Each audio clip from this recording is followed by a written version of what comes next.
नमस्ते दोस्तों, मैं आज आपको एक ऐसी कहानी सुनाने जा रही हूँ जो हमें सिखाती है कि घमंड और गलत फैसले एक हंसती खेलती जिंदगी को कैसे तबाह कर सकते हैं। ये कहानी है मदन और कविता की। मदन एक बहुत ही साधारण ऑटो चालक थे। उसी ऑटो से वो अपना घर चलाते थे और अपना जीवन गुजारते थे। एक दिन की बात है, वो अपने ऑटो लेकर कहीं जा रहे थे। तभी अचानक ट्रैफिक पुलिस ने उन्हें रोक लिया। पुलिस कर्मी ने कहा, तुमने ट्रैफिक के नियम तोड़े, तुम्हें जुर्माना भरना पड़ेगा। मदन को बहुत हैरानी हुई। उन्होंने पूछा, साहब मैंने कौन सा नियम तोड़ा? पुलिस वाले ने सीधे कहा, या तो जुर्माना भरो, नहीं तो हमारे साथ थाने चलो। थाने का नाम सुनते ही मदन को उम्मीद की एक छोटी सी किरण दिखाई दी। उन्होंने तुरंत कहा, मैं जुर्माना नहीं दूंगा, मुझे थाने ले चलो। दरअसल मदन की पत्नी कविता की पोस्टिंग ठीक 2 दिन पहले उसी थाने में एक इंस्पेक्टर के पद पर हुई थी। सोचिए दोस्तों, मदन ने कितनी मेहनत की थी। दिन रात ऑटो चलाकर उन्होंने कविता को पढ़ाया लिखाया और इस काबिल बनाया तो आज एक बड़ी अधिकारी बन सके। मदन को पूरा विश्वास था कि कविता जरूर उनकी मदद करेगी और उन पुलिस वालों से पूछेगी आखिर उन्होंने कौन सा गलती किया, कौन सा नियम तोड़ा था। थाने पहुंचकर मदन को एक कुर्सी पर बैठा दिया गया। ठीक उसी समय इंस्पेक्टर कविता फोन पर किसी को बहुत गुस्से में डांट रही थी।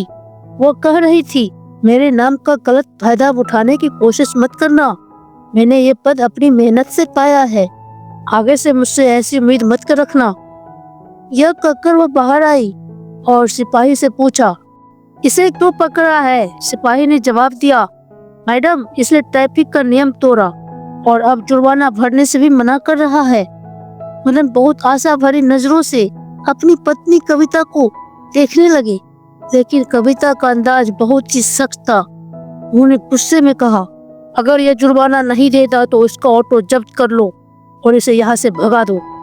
दोस्तों, मदन ये सुनकर स्तब्ध रह गया।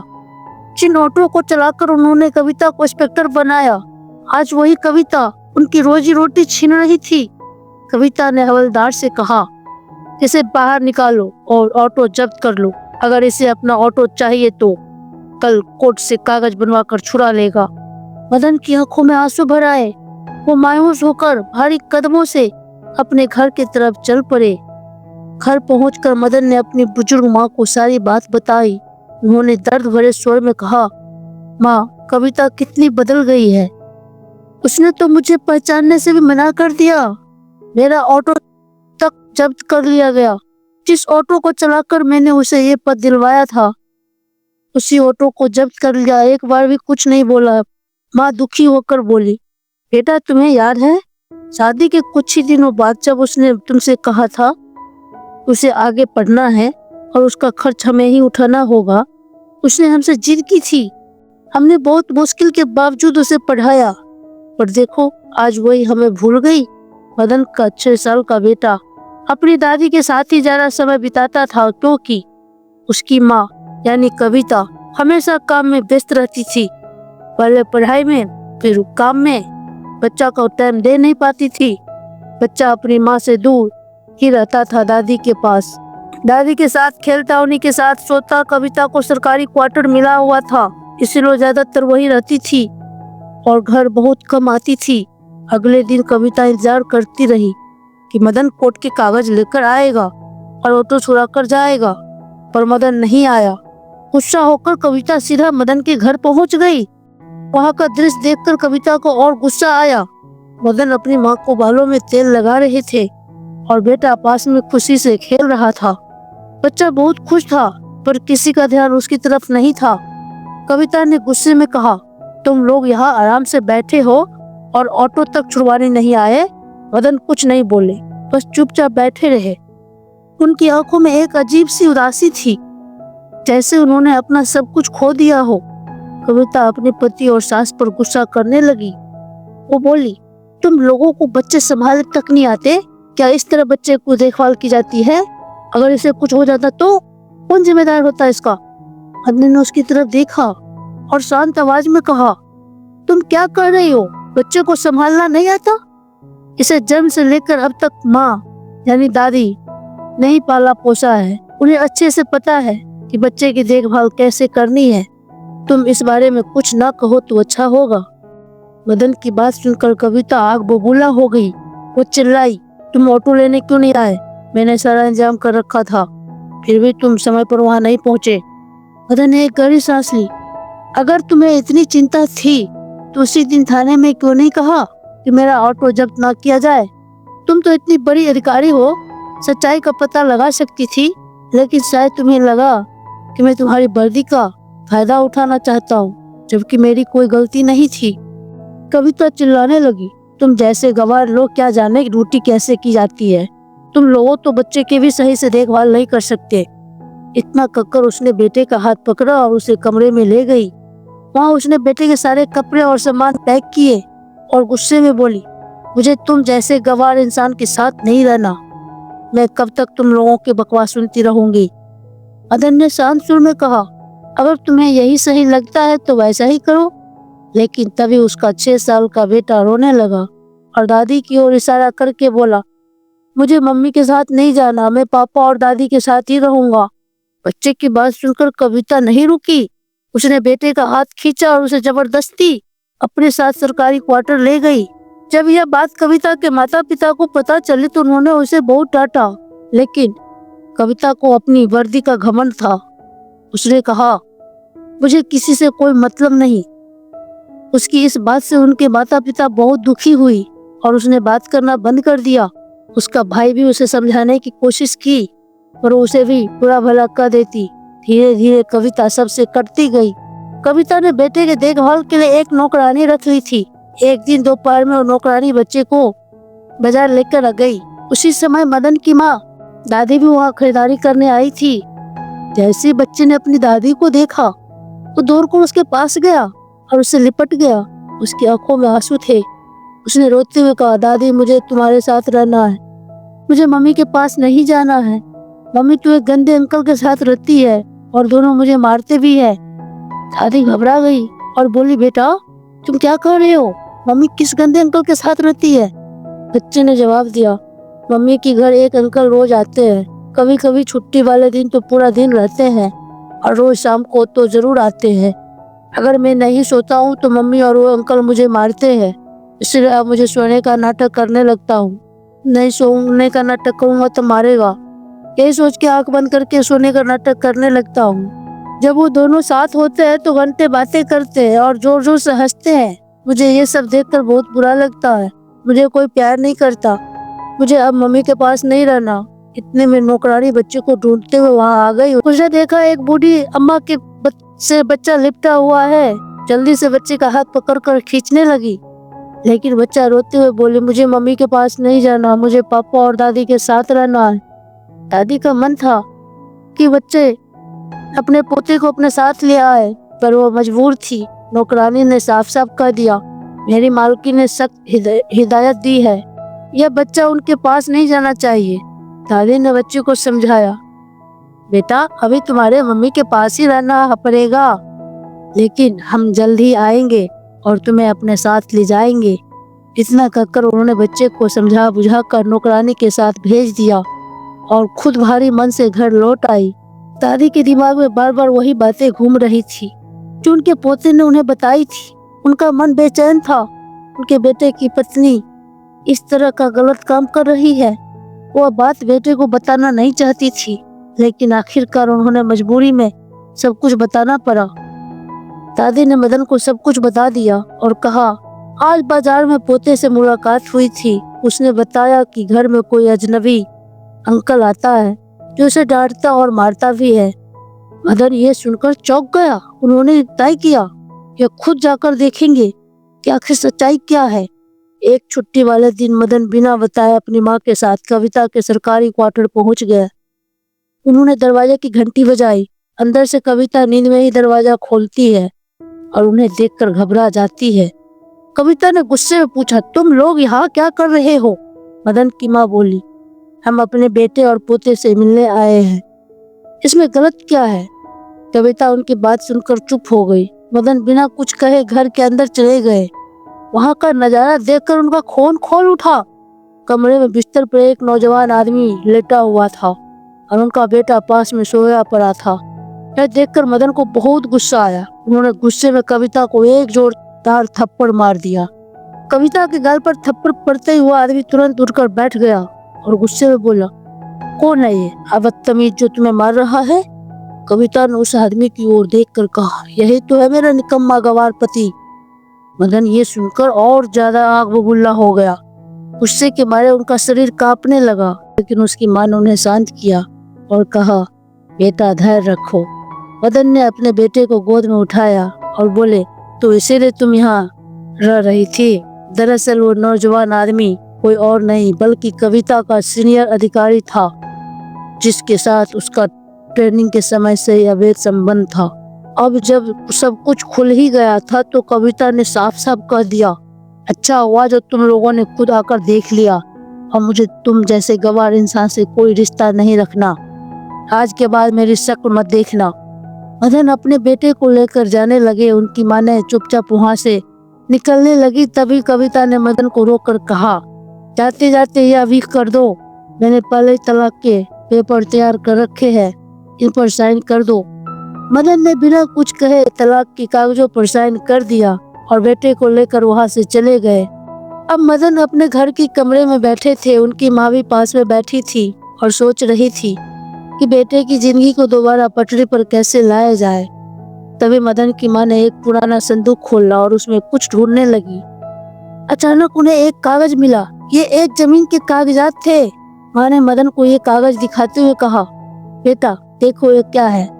मदन ने ध्यान से पढ़ा और पता चला कि वो जमीन करोड़ों की थी।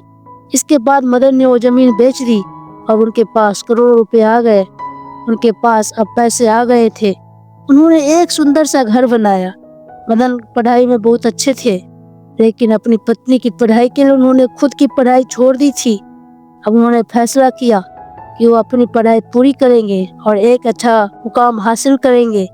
इसके बाद मदन ने फिर से पढ़ाई शुरू कर दी। पढ़ने की कोई उम्र नहीं होती है और अपने भविष्य को लेकर एक नई दिशा देने की ठान ली। इधर मदन की मां ने घर में अचार और पापड़ बनाने का एक छोटा सा बिजनेस शुरू कर दिया। कविता की जो नौकरानी थी वो भी मदन की मां की मदद करने के लिए आ गई। धीरे धीरे सबने मिलकर मेहनत की और उनका बिजनेस अच्छा चलने लगा। उनके पास पैसे आने लगे और अब मदन को पैसे की कोई कमी नहीं रही। वो अपनी पढ़ाई में पूरा ध्यान लगाने लगा। कुछ समय बाद, लगभग 2-3 साल हो गए मेहनत करते हुए, पर एक दिन पुलिस अधीक्षक के पद पर चयन हो जाता है। मदन एसपी बनने के बाद मदन का नाम मीडिया में छाने लगे। लोग उन्हें ऑटो वाला एसपी कहकर बुलाने लगे। उनके बारे में इंटरव्यू लेने के लिए कई लोग उनके घर आने लगे। मदन अपनी ड्यूटी करने के लिए उसी इलाके में पोस्टिंग करवाते हैं जहां उनकी पूर्व पत्नी कविता की पोस्टिंग थी। लेकिन कविता अपनी सीनियर अधिकारियों के साथ अवैध रिश्ते में थी। उस अधिकारी ने कविता का एक वीडियो बना लिया था जिसमें वो रिश्वत दे रही थी। बार बार उस वीडियो से कविता को धमकी देता और उससे परेशान करता। कविता को अपनी गलती का एहसास होने लगा था, लेकिन वो कुछ नहीं कर पाती थी क्योंकि उसने मदन से तलाक जो ले लिया था। समय बीतने के साथ कविता की हालत और भी खराब होती गई। वो जानती थी उसका प्रेमी पहले ही शादीशुदा था और उसके 2 बच्चे थे। एक दिन उसने उस व्यक्ति से यह सवाल किया तो उसने उसे धमकी दी, अगर तुम मुझसे कुछ भी कहोगी तो मैं तुम्हारा वीडियो सबको दिखा दूंगा, यूट्यूब पर डालकर वायरल कर दूंगा और तुम्हारी नौकरी भी चली जाएगी। इस डर से कविता चुपचाप अपनी जिंदगी जीने लगी। उसने खाना पीना छोड़ दिया, अच्छे कपड़े पहनना बंद कर दिया और उस आदमी ने उसे फोन भी रखने से मना कर दिया था। एक दिन एसपी साहब मदन के लिए स्वागत के लिए पार्टी रखी गई और उस पार्टी में कविता को भी शामिल होना था। जब वो पार्टी में शामिल हुई तो उसे मंच पर बुलाया गया और कुछ शब्द कहने के लिए कहा गया। जैसे वो मंच पर चढ़ी उसे चक्कर आ गए और वो बेहोश होकर गिर पड़ी। कविता को अस्पताल ले जाया गया, मगर मदन जो अब एसपी थे उन्होंने देखा कि वही कविता जो पहले घमंड में रहती थी आज बहुत कमजोर हो गई थी। वो अब ठीक से खा भी नहीं पा रही थी डॉक्टर ने कहा कविता की हालत कमजोरी के कारण खराब हुई है। मदन को यह सुनकर बहुत हैरानी हुई। वो सोचने लगे एक इंस्पेक्टर को ऐसे कमजोरी कैसे हो सकती है। कुछ दिन बाद कविता सोचने लगी वो कभी मदन से मिलेगी और उसे सारी सच्चाई बताएगी। तभी एक दिन जब कविता बाजार में जा रही थी उसे अपनी सास मिल गई। वो अचानक अपनी सास के सामने आकर खड़ी हो गई और कहा, माँ जी आप कैसी है। सास ने चश्मा नहीं पहना था और उसे पहचान नहीं पाई। वो बोली, तुम कौन हो और मुझे माँ जी क्यों वो कह रही हो। तब कविता ने कहा, माँ जी मैं कविता हूँ, क्या आप मुझे पहचान नहीं पा रही है। कविता की सास उसे पहचान नहीं पाई क्योंकि उसकी हालत बहुत बदल चुकी थी। सास ने कहा, तुमने मेरे बेटे को ठुकरा दिया, मुझे तुम्हारी कोई जरूरत नहीं है। मदन की माँ का बिजनेस अब अच्छा चल रहा था और वो बाजार में सामान खरीदने आई थी। वो कविता को पहचान कर भी नकार देती है और कहती है, मुझे तुमसे कोई बात नहीं करनी। कविता गिड़गिड़ाते हुए कहती है, माँ जी मुझे माफ कर दीजिए, मुझसे बहुत बड़ी गलती हो गई थी। कृपया मदन से कहिएगा मुझे माफ कर दे और मुझे अपना ले।